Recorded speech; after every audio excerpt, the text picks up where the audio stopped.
All right, we got Tales of Toronto, the death of Jane Creba. Creba is the last one. We out of here.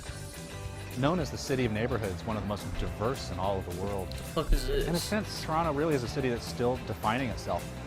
If you just walk 30 minutes, you see the neighborhoods blend from one to the...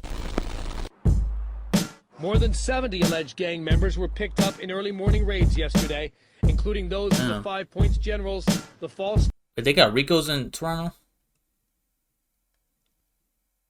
Damn. I know your iPhone storage is crazy. And the Toronto My shit is crazy, bro. Just grabbing screenshots. Of the shower posse. You probably gotta record shit, screen record. Couldn't imagine.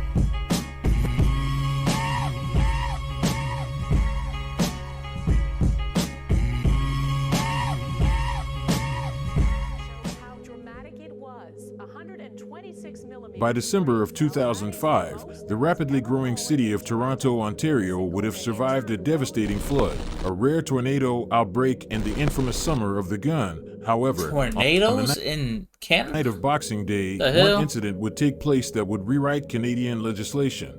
On the night of December 26th, one day after Christmas, stores reopened and throngs of bargain hunters took over the streets of downtown Toronto. One of those people was 15-year-old Jane Creba. She had been shopping with her sister Allison at the infamous Sam the Record Man store when she crossed the street to use the washroom at Pizza Pizza. At the same time, members of two rival Regent Park gangs called the Point Blank Soldiers and the Silent Soldiers would cross paths.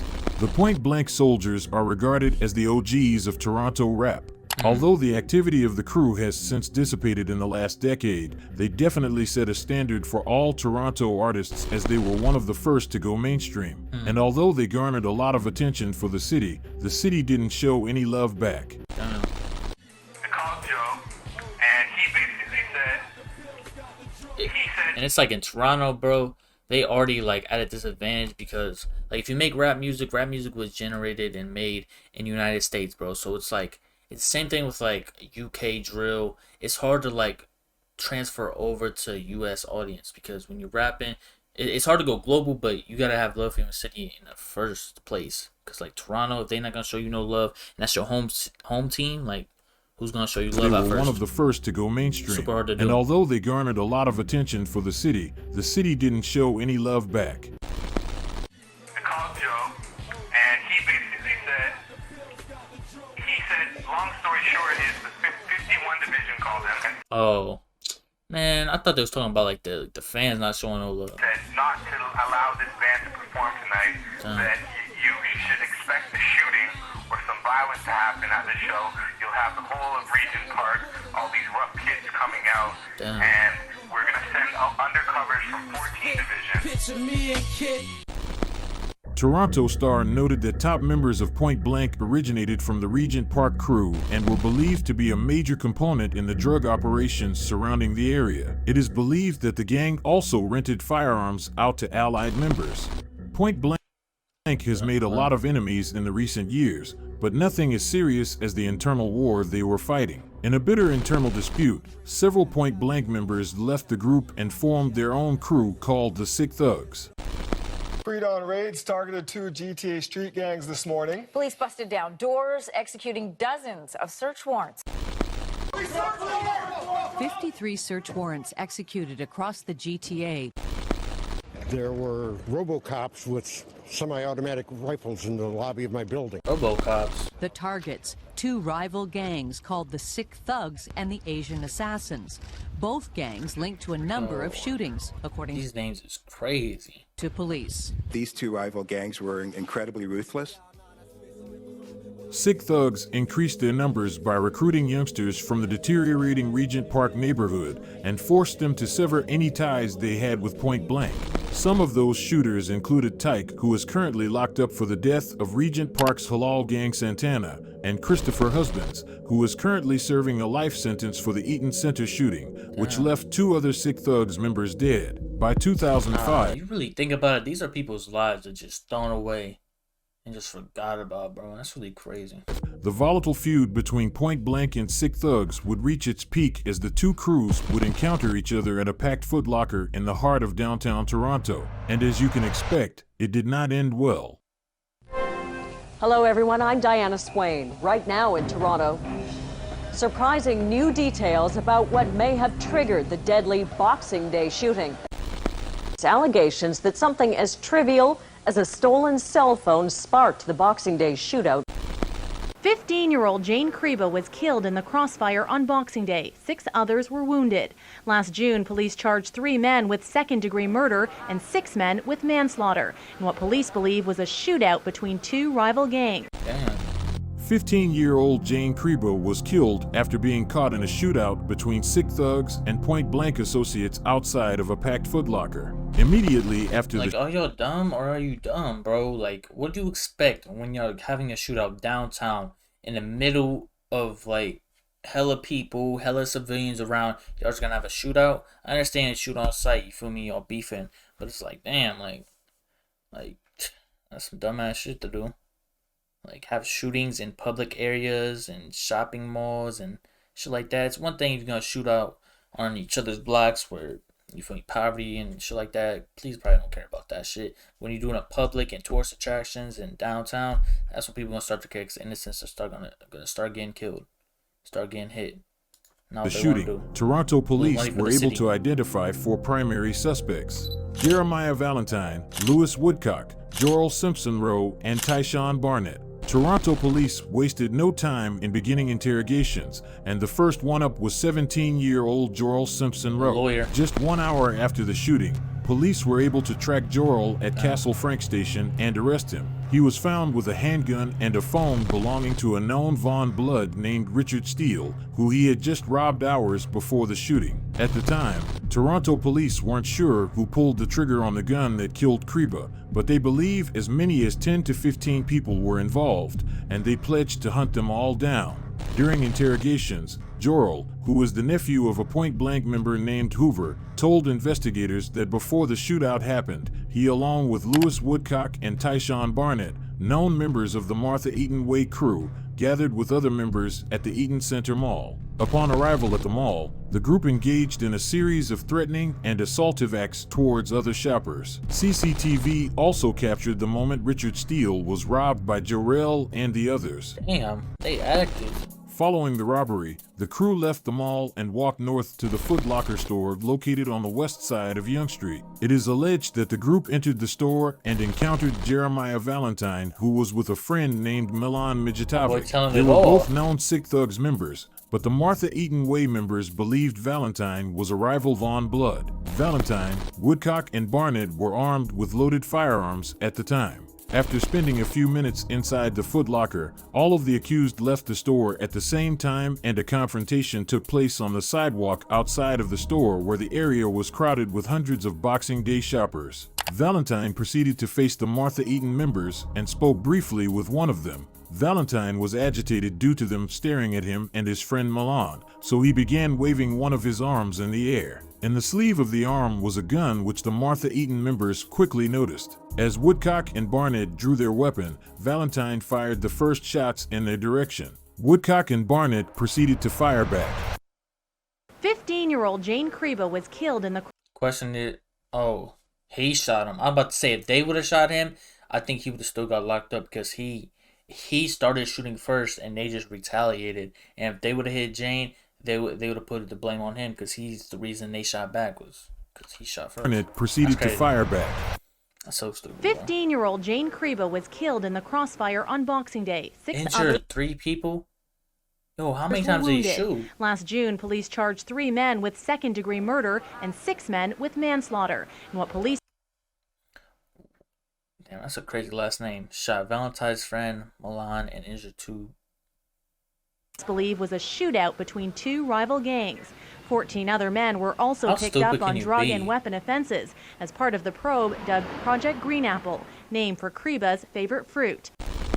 After the shooting, Woodcock passed the gun he had fired to Jorrell, who took it and started running away from the scene, along with a Martha Eaton Way member named Andre His little peak is crazy. Thompson. They both ran down Elm Street to an alleyway, then turned and ran towards Edward Street. On Edward Street, they hopped into a cab and headed to St. George subway station. They hopped on a train, then exited at Castle Frank Station, which is where they were arrested by the police.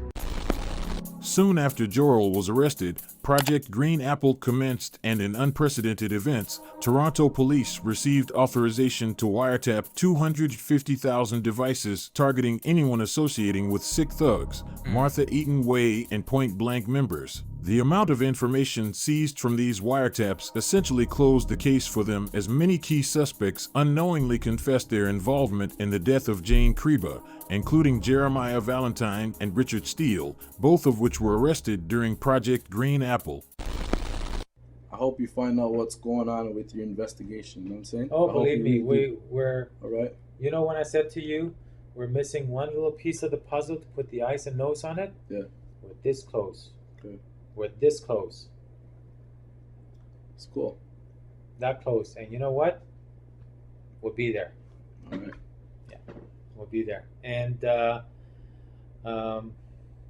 a little piece of evidence from here. So there, listen there. People chatting because This man telling it all. He was the. I guess that's what he got to do because he's gonna be charged with murder. They like Listen, to let me talk. tell you something about the streets too. Another thing that I want you to really know about the streets. Oh yeah, I always like to hear stuff from the Okay, streets. listen. You see, no matter what, you see, once the street. He then proceeded to provide names and information regarding 2 unsolved homicides at the time. This led to wiretaps being sent out to the Driftwood community, resulting in 80 arrests. Like, this shit is just like... Say something, that's what happened. Stand on what you believe. You get me? True or false, once the street says it, it is what it is. Forget about what the police, you know what I'm saying?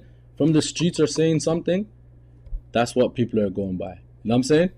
No matter who you are, you know what I'm saying? You're not here. No, you're not hearing what I'm saying. Do you understand what I just said? I heard exactly what you just said. So what do you take from that when I say that? If the streets are saying something, that's what they're saying. Everybody's gonna say what they're saying. It doesn't necessarily mean that it has to be true. That's my key point. That's what I'm trying to say. You know what I'm saying?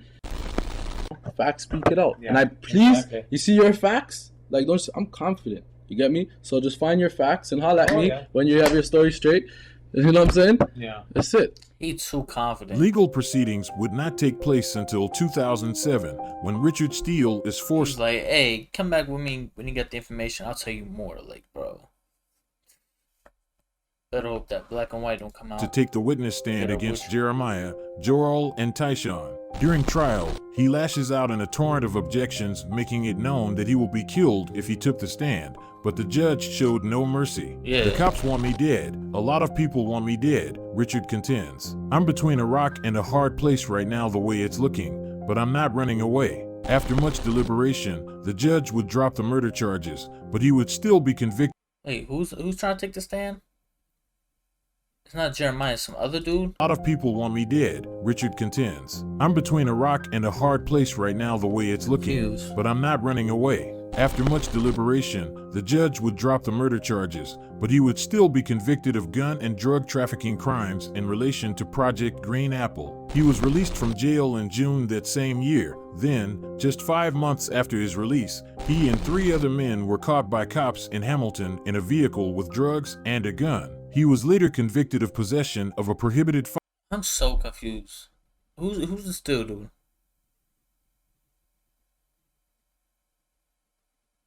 See the opposite dude? I'm confused. Firearm and sentenced to 6.5 years. Next up was Tyshawn Barnett. The judge. Oh, he's the dude that was shooting at him.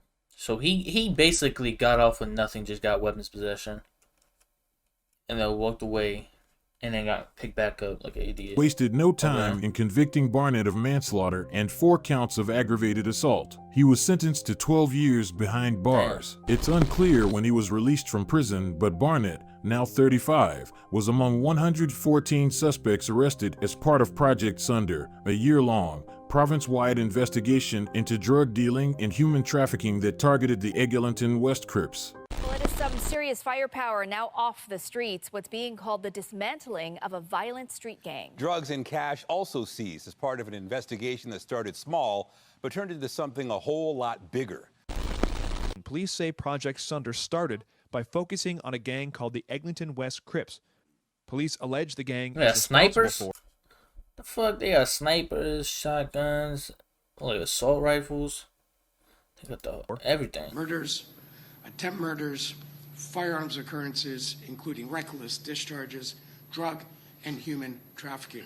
Toronto police say their intelligence revealed a Lewis Woodcock, one of the other 4 gunmen, was convicted in 2010 of manslaughter and 4 counts of aggravated assault for his role in the death of Creba. He was sentenced to 12 years in prison. In 2017, then 30, he was back on the streets, but this time in Kingston, Ontario, where he was again arrested with just 1 day left on his parole. He was charged with drug trafficking and other offenses, and as a result, his parole was revoked.